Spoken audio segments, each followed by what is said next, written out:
Hello, my name is Buriana Rosa and I want to say a few words about the diagram that I have made of Bulgarian contemporary art and the connections between artists and art groups. First of all, I want to say that my task was to create a tree of Bulgarian art. I don't think a tree is an adequate construction that can represent connections and importances in contemporary art. The tree is very simplistic, it is very patriarchal, it is also a very top-down or root-up construction, which creates hierarchies which are not necessarily, not at all actually representative for all the processes we can see in the development of knowledge in contemporary world. Why? Because tree has one stem and then branches. Everything develops from a stem, and it develops from one very important person. But actually, this is not the way how things work.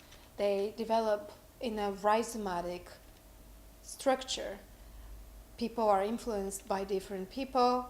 They sometimes appear, then disappear. Certain influences, certain topics, certain mediums get into fashion, then they disappear, and then again they appear afterwards. So this is rather a rhizomatic structure, not a tree structure, which allows to represent somehow these complex processes which are very historical. They are dependent on features or on qualities or on ways how influences are formed and the way how they manifest themselves. Of course, this is a very postmodern idea from one side. From the other side, we live in a world that had actually passed modernity. It passed a lot of other things. It kind of almost is passing after, it is already after the postmodern era, maybe, but at the same time, this postmodern way of thinking about importances in contemporary art, which is rhizomatic as opposed to a tree, is more adequate to represent complexities, to be historical, to be related to specificities that define certain artists or groups, like for instance gender, social class, even disabilities, sexual and sexual preferences, and interests in specific medium. After proposing a different structure, which is not a tree, it is a rhizome, or it is something that looks in my drawing, it looks like a amoeba or some sort of a one-cell organism. What exactly I'm proposing, what exactly I'm looking at?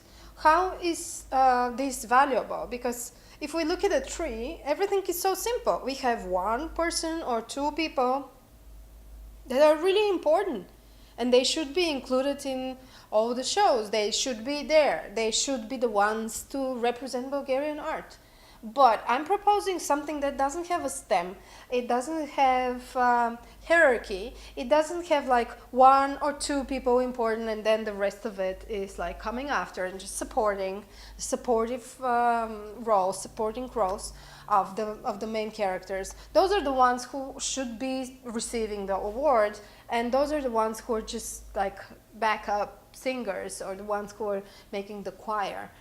What exactly am I proposing? Something too complex to be used for something that is not articulate enough because it is lost in its complexity or desire to be really complex?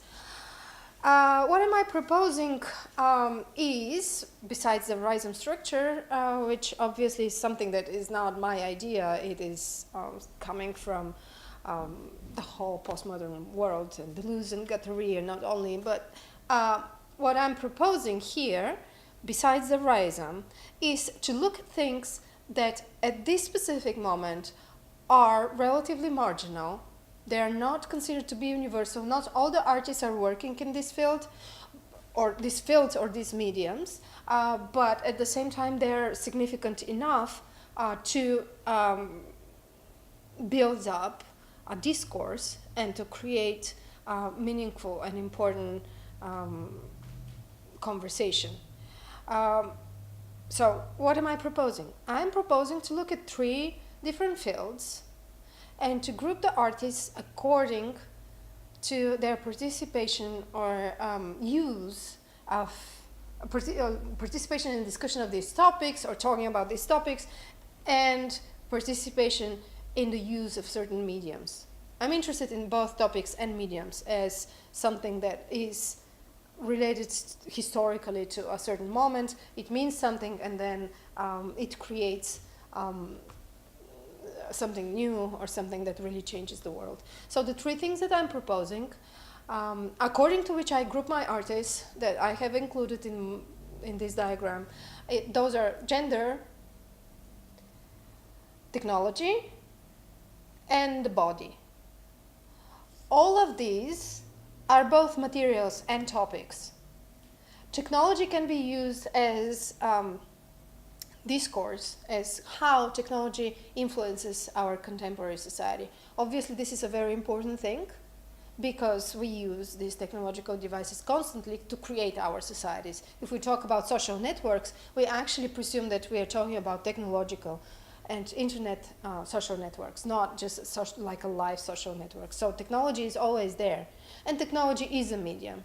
I use also body. Body is interesting because body is not something that all the artists would like to represent. At the same time, they, as artistic people, they somehow involve their art and their career and their personal life as a formational unit or a formational factor for their importance in art. But not all of them use their own bodies as a medium. Not all of them discuss the body as a political factor, as something that is creating political and social responses or hatred or discrepancies. The third one is gender. Obviously, gender is everywhere all the time, but when people talk about universality, they assume that this is something that doesn't have gender. It is not even androgynous. It is something that is like a genderless, but basically what we see is that the genderless is male. And I'm not going to spend a lot of time discussing this, but that's the real thing.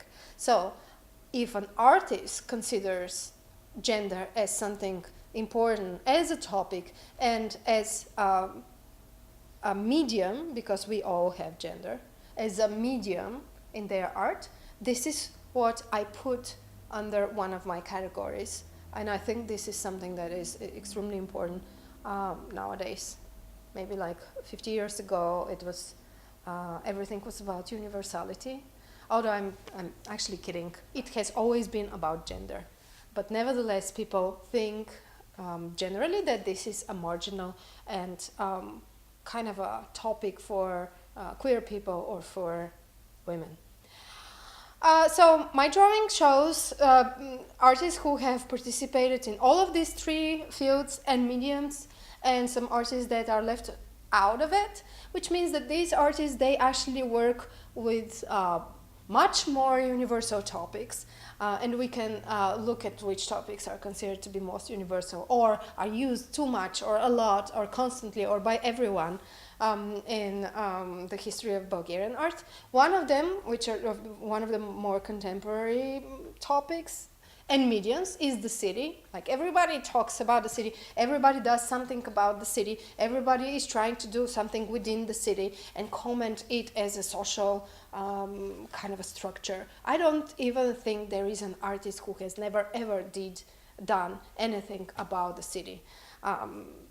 Other things which are even more universal are the questions of life and death and maternity from a male point of view, from female point of view, or the mother monster, or the single mother, this is something that already gets into the gender category, so it's not necessarily one of the universal motherhood kind of things. So that's something that I also want to reflect. These people who have been dealing with motherhood as the universal kind of thing, which is the male view, I have left out of the gender shape in my little drawing. Another important thing that I am presenting actually in my diagram, besides the grouping under gender, body, and technology, I have done a research on influences. This research I based on interviews. Those are not really interviews, but actually emails that I've sent to my to the people that I have included, to the artists that I have included in my diagram. Which actually show a very interesting picture. They actually show immediately this rhizomatic structure. They support the rhizomatic structure as something that is an adequate way to represent contemporary art, and are completely destroying the idea of, almost completely, are destroying the idea of a tree as being an adequate structure to represent who is important in art. Why? Because everybody showed so diverse and so complex and connections of and influences that we see that it's actually pretty hard to say that there is a stem, like one big thing, one person, two people, or hierarchy. There is nothing like this if we look at who influenced who. But besides that, I also see some sort of the thread of the universality, which is very interesting to specifically look at the responses of female artists to who have influenced them. There are few who have said that Maistura, which is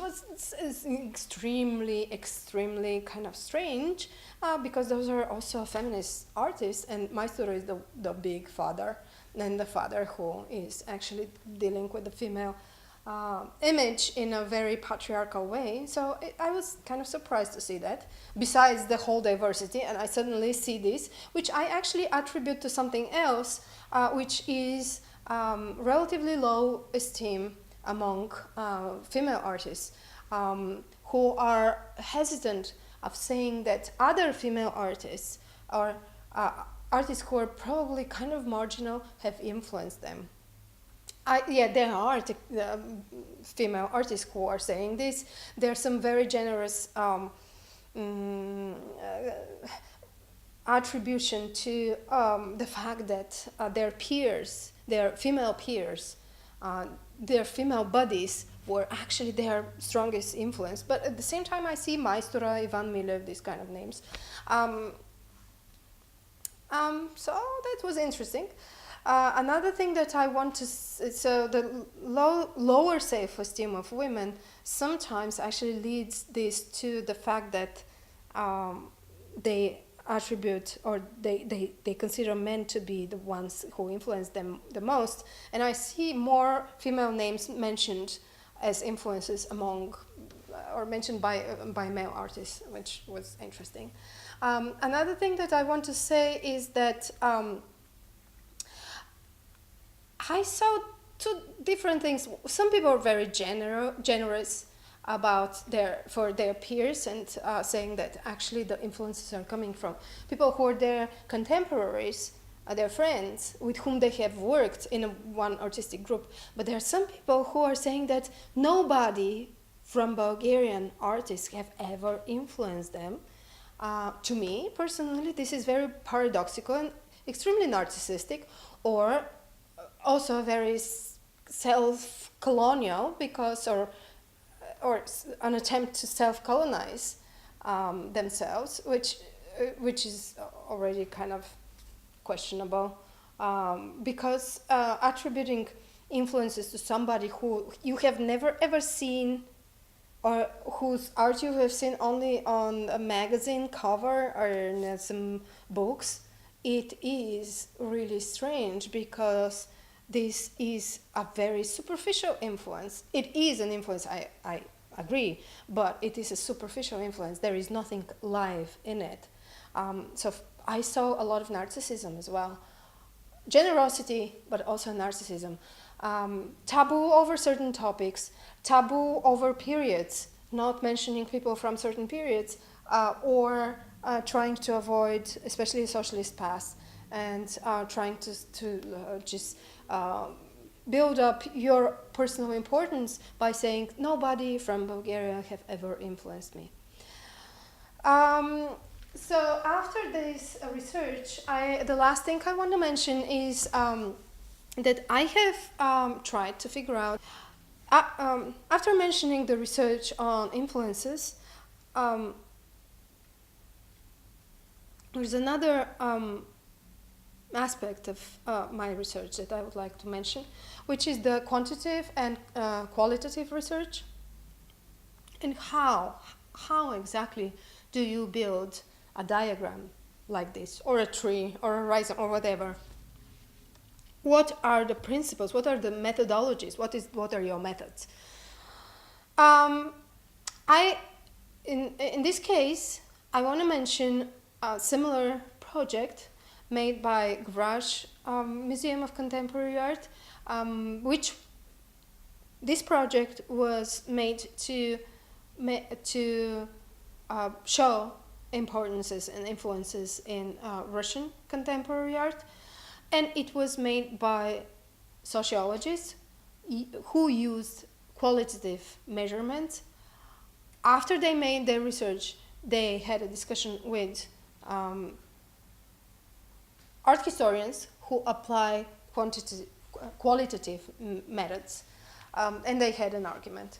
The argument was that if, for instance, the quantitative research is based on how many times certain artists had participated in shows and with whom and how important the artists in the show were, this kind of qualification or hierarchy that is built upon that, like for instance, this artist participated in 50 shows with very important artists, and this artist participated in only 2 important shows with very important artists, then the one who participated in 2 is not important, and the one who participated in 50 is really important. So this is how they measured,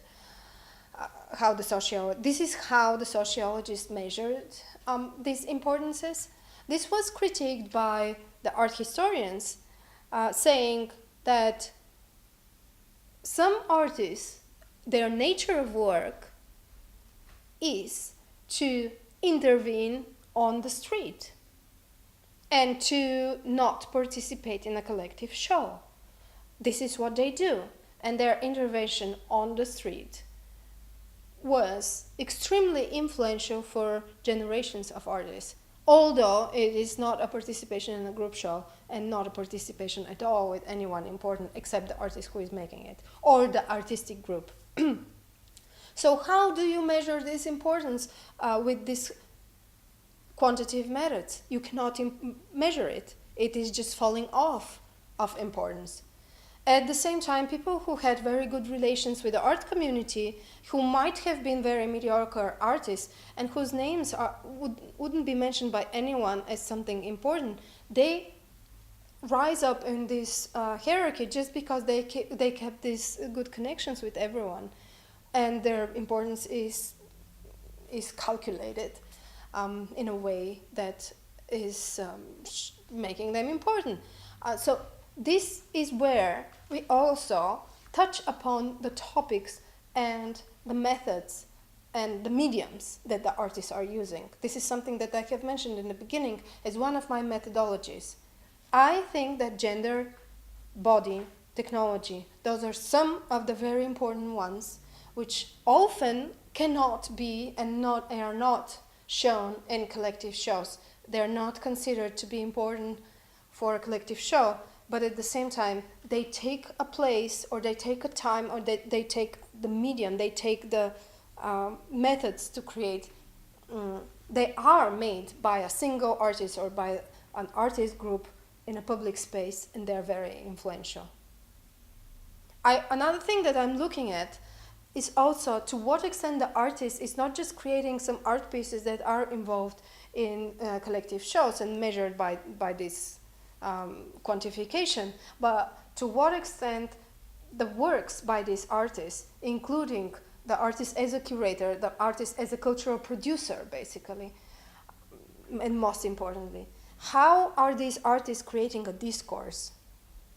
Are they creating a community, people who are talking about certain things, like gender, body, technology? Are they creating this, or they're just making their little art piece that is shown in 10 shows, as opposed to one big show curated by an artist or an artist collective that is creating an entire discourse, something that people can talk about years?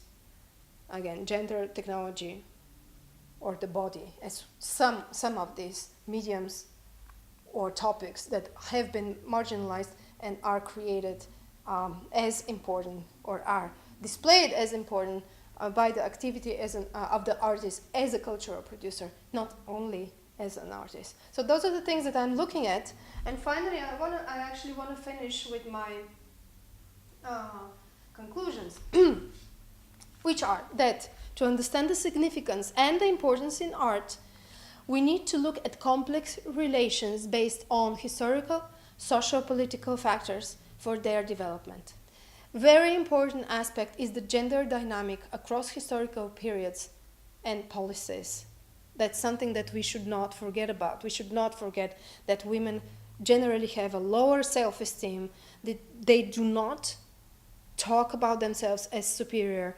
They're much more hesitant to say that a female artist has formed them or has influenced them than men. This is something that my interviews actually showed, my emails actually showed. So it is very important to consider the gender dynamics, gender suppression, and gender discrimination within the art world to understand who is important and who is not, and why somebody is important and probably should not be. The second conclusion that I want to make is that the significance in art is not something static. It is a dynamic process which evolves over time and can lift up and drown down names and works and topics and discourses. This dialectic structure of the process has to be taken in consideration when we build so-called tree, rhizome, whatever, map, diagram. A historical project should be able to incorporate this dynamic and present it adequately and critically. One final example is that, for instance, works that are dedicated to anti-fascist movement, to heroism, suffering for a certain cause, those were mainstream topics during socialism. Now they're marginal, but with the rise of neo-Nazism, we see more and more artists dealing with the topic of anti-nationalism or anti-fascism.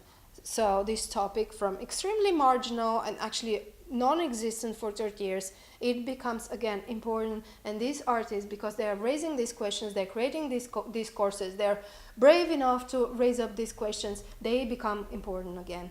A diagram as such should reflect these historical processes, should reflect these dynamics in an adequate way to represent who is important and who is probably not that important, although this person had participated in thousands of shows with important artists.